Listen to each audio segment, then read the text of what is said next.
이사야 42장 14절 15절 말씀 찬양 이제 같이 봉독합니다. 이사야 42장 14절 15절 말씀 같이 봉독합니다.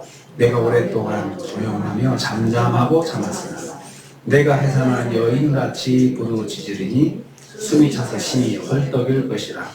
내가 산들과 언덕들을 황폐하게 하며 그 모든 초목들을 마르게 하며 강들이 섬이 되게 하며 못들을 마르게 할 것이며. 아멘. 아멘. 오늘 말씀은 여호와께서 구원과 심판의 행동을 직접 계시하실 것이다고 소개하는 것을 내용을 하고 있습니다.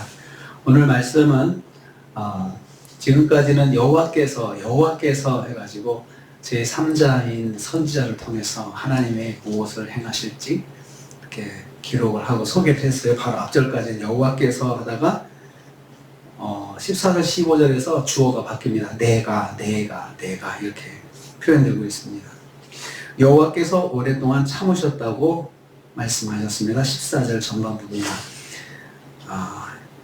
여호와께서 직접 말씀하시는 걸로 이제 여기서부터 표현하고 있습니다. 말씀을 듣는 사람들이 말씀을 더욱 신뢰하게 하기 위해서 그렇습니다. 내가 이렇게 하겠다 말씀에서 듣는 사람들이 하나님께서 직접 하시겠다는 것을 강조하고 있구나 하고 이해하게 하는 것입니다. 말씀을 전해주었던 선지자를 잠깐 쉬게 하시고 자신이 직접 나서서 백성들에게 확실한 구원 약속을 주시는 것입니다. 내가 오랫동안 조용하고 잠잠하고 참았다는 말씀은 하나님께서 지속적으로 말없이 인내하고 계셨음을 말씀합니다. 이 참았다는 말, 이 히브리어 아파크는 솟구쳐오르는 감정을 억눌러 자제하는 것입니다. 하나님께서 왜 참으십니까? 하나님의 경륜의 때를 맞추기 위해서 하나님께 참으시는 거죠. 하나님께서 그냥 그때 바로 그냥 징계하시는 것이 아니고 하나님의 때, 하나님의 경륜의 때까지 하나님께서 시간을 기다리시는 거거든요. 그때까지 대신 하나님의 백성들은 그때까지 고통을 당하잖아요. 그런 상황에 놓이게 되는데 하나님의 때에 맞추기 위해서 사랑하는 백성들을 괴롭히는 원수를 향한 분노를 꼭 눌러 참으셨다는 말씀입니다. 그러니까 하나님의 때까지 기다리시면 하나님의 백성들은 원수들한테 계속 고통을 당하잖아요. 그러니까 그걸 보시는 하나님께서 마음의 분노가 이제 일어나시는 거죠. 하나님의 때까지 참으시고 계시는데 하나님의 백성들은 원수들한테 계속 고통을 받으니까 그 원수들을 향한 하나님의 눈길이 꼭꼭 참으신다는 거예요.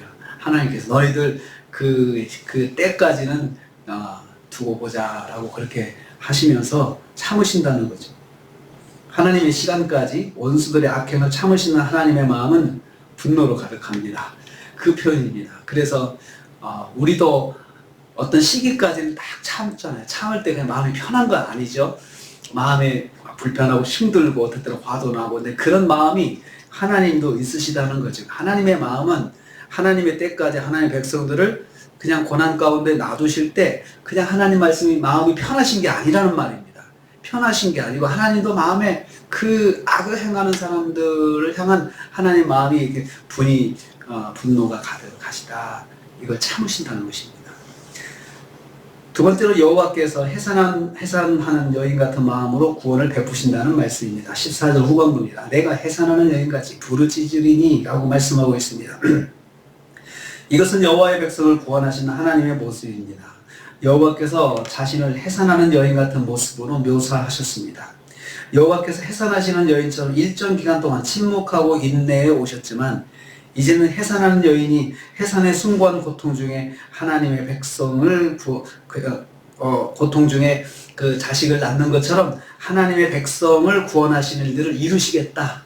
그런 마음으로 이루시겠다. 그러니까 하나님께서 하나님의 백성들을 구원하실 때 설렁설렁 전능자시니까 그냥 쉽게 하시는 것이 아니고 굉장히 힘을 들여서 하나님께서도 하나님의 백성들을 구원하신다. 최선을 다하셔서 하나님의 모든 능력을 동원하셔서 하나님의 백성을 구원하시는 그 모든 그 사역들을 감당하신다는 것입니다.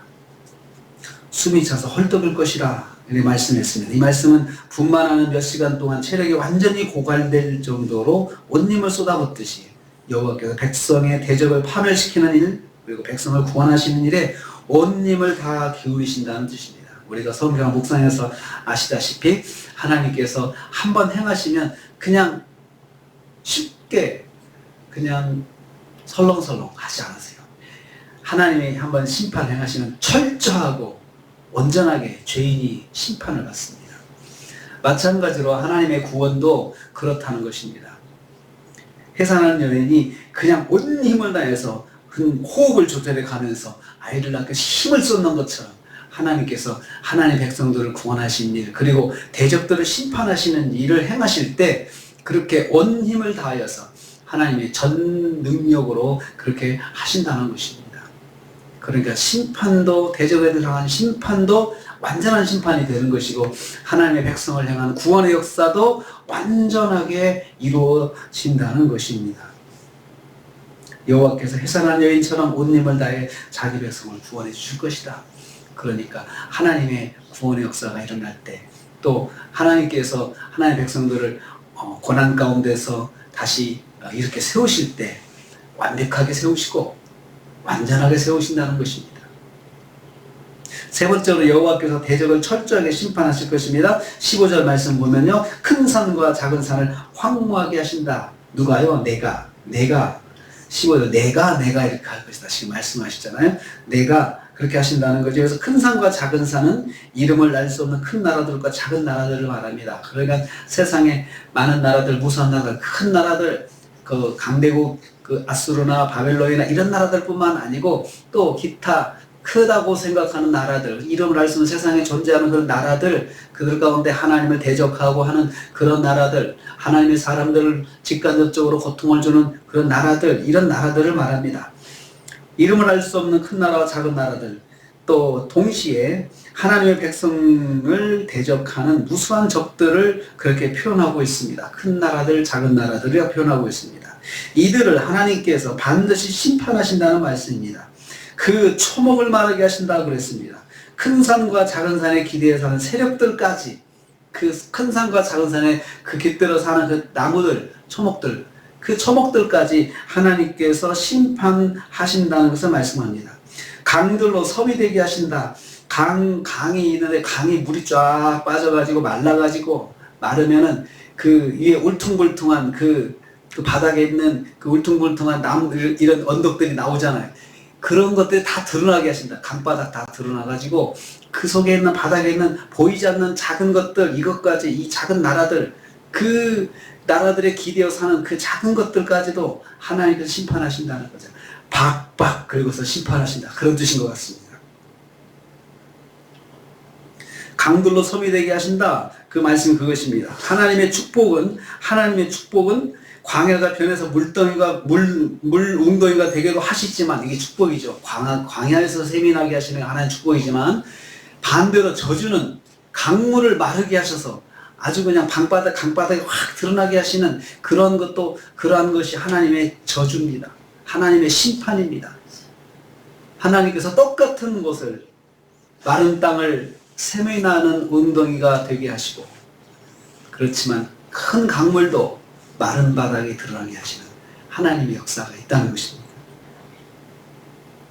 여호와께서 세상 속에 있는 모든 대적들, 그러니까 모든 강바닥에, 강에 숨겨져 있는 그 숨어서 보이지 않는 가운데 그 악을 행하는 그 신령들, 이런 것들 다 바닥이 드러나게 하셔가지고 하나님께서 심판하신다. 하나님의 심판은 철저하시다는 것이죠. 벗어날 수가 없습니다. 그래서 하나님의 심판이 진행되면 소망이 없습니다. 소망이 없습니다. 단테의 신곡에 보면은 지옥편에 보면 이런 지옥 인물 입구에 이런 간판이 크게 써 있다고 그럽니다. 여기 들어오는 자는 희망을 버릴지어다. 하나님의 심판이 이루어지는 지옥은 희망이 없는 곳입니다. 하나님의 심판은 이렇게 철저한 것이죠. 조금이라도 심판이 진행될 때 기대하면은 안 된다는 것이죠. 그러니까 경고하실 때 들어야 되는 것이죠. 경고할 때 귀를 기울여서 하나님의 음성에 귀를 기울여야 그것이 기회고 은혜고 자비지 경고의 시간에 무시하고 그냥 버티면 심판이 진행되면 소망이 없는 것입니다. 그래서 하나님께서 하나님의 때까지 기다리실 때 동시에 하나님의 백성들은 대적들에게 고통 중에 있는 것이죠. 고통 당할 수밖에 없습니다.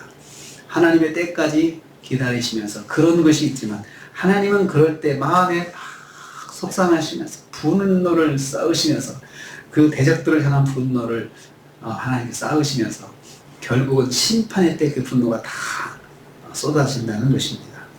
그래서 우리가 매를 번다라고 하죠. 매를 번다.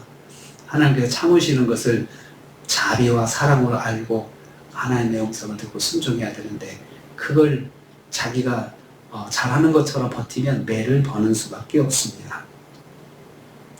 내가 해산한 여인같이 심판하리라. 하나님의 철저한 심판 말씀하시고 있고 또 하나님께서 그 철저하게 심판하시지만 온전하게 완벽하게 심판하실 것을 말씀하고 있습니다. 또 하나님의 구원의 역사는 최선을 다해서 하나님의 능력 안에서 최고로 하나님께서 역사하시는 것이 하나님의 구원의 역사입니다. 그렇기 때문에 우리가 하나님의 인도하심, 하나님의 구원을 바랄 때는 이렇게 하나님께 온 힘을 다해서 우리를 향해서 은혜를 베푸시고 역사하신다는 사실을 기억하시고 우리가 하나님의 역사하심이 믿어지면 그것이 곧 하나님께서 하신다는 마음이다, 하신다는 뜻이구나 라고 하고 마음 편하게 기대하시면 됩니다. 그것이 믿음입니다. 오늘 우리가 하루를 삽니다.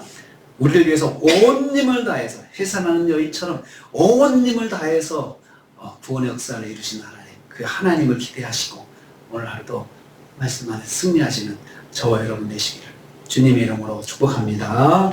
주님 감사합니다.